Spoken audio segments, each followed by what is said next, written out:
டெல்லி அணிக்கு எதிரான போட்டியில் மும்பை அணி வெற்றி பெறுவதற்கு நட்சத்திர வீரர் பும்ராவின் பவுலிங்கே முக்கிய காரணமாக பார்க்கப்படுகின்றது. டெல்லி அணிக்கு எதிரான போட்டியில் மும்பை அணி 29 ரன்கள் வித்தியாசத்தில் அபார வெற்றியை பெற்றுள்ளது. இந்த போட்டியில் முதலில் பேட்டிங் ஆடிய மும்பை அணி 20 ஓவர்களில் 5 விக்கெட்டுகள் இழப்பிற்கு 234 ரன்களை குவித்தது. கடைசி நேரத்தில் களமிறங்கிய ரொமேரியோ செஃபர்ட் 10 பந்துகளில் 4 சிக்ஸ் 3 ஃபோர்ஸ் உட்பட 39 ரன்களை விளாசினார்.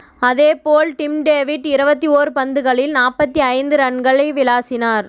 இதன் பின் களமிறங்கிய டெல்லி அணி 20 ஓவர்களில் 8 விக்கெட்டுகள் இழப்பிற்கு 208 ரன்கள் சேர்த்து தோல்வியை அடைந்தது.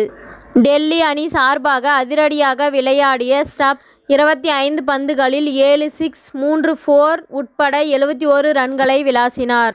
அதேபோல் இளம் வீரர் பிருத்வி ஷா 40 பந்துகளில் 66 ரன்களை விளாசினார். மும்பை அணி சார்பாக கோயிட்சே 4 விக்கெட்டுகளை வீழ்த்தினார். இதன் சிறப்பாக விளையாடிய ரொமேரியோ செஃபர்டுக்கு ஆட்டநாயகன் விருது வழங்கப்பட்டது.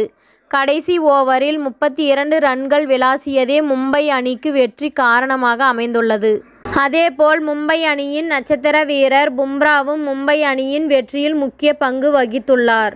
ஏனென்றால் 4 ஓவர்கள் வீசிய பும்ரா வெறும் 22 ரன்கள் மட்டுமே விட்டுக் கொடுத்து 2 விக்கெட்டுகளை கைப்பற்றியுள்ளார். எப்போதெல்லாம் மும்பை அணி சிக்ஸில் சிக்கியதோ அப்போதெல்லாம் பும்ராவை மும்பை அணி அட்டாக்கில் கொண்டு வந்து பவர் பிளேவில் 2வது ஓவரை வீசிய பும்ரா அதன் பின் நீண்ட நேரமாக அட்டாக்கில் இருந்து வெளியேற்றப்பட்டார்.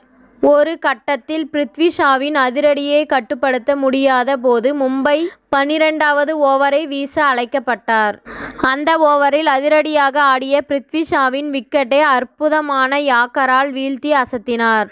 தொடர்ந்து டைம் அவுட்டின் போது மும்பை அணி ஆட்டத்தை மீண்டும் கம்பேக் கொடுக்க வேண்டிய நிலை வந்த போது உடனடியாக பும்ரா அட்டாக்கில் வந்தார்.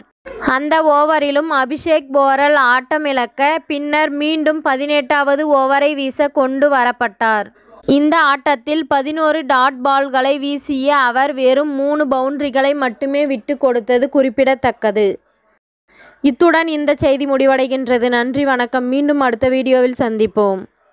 மேலும் இதுபோன்ற சுவாரஸ்யமான தகவல்களை அறிய தமிழ் சிறை சேனலை சப்ஸ்கிரைப் பண்ணுங்க, ஷேர் பண்ணுங்க, லைக் பண்ணுங்க மற்றும் கமெண்ட் பண்ணுங்க.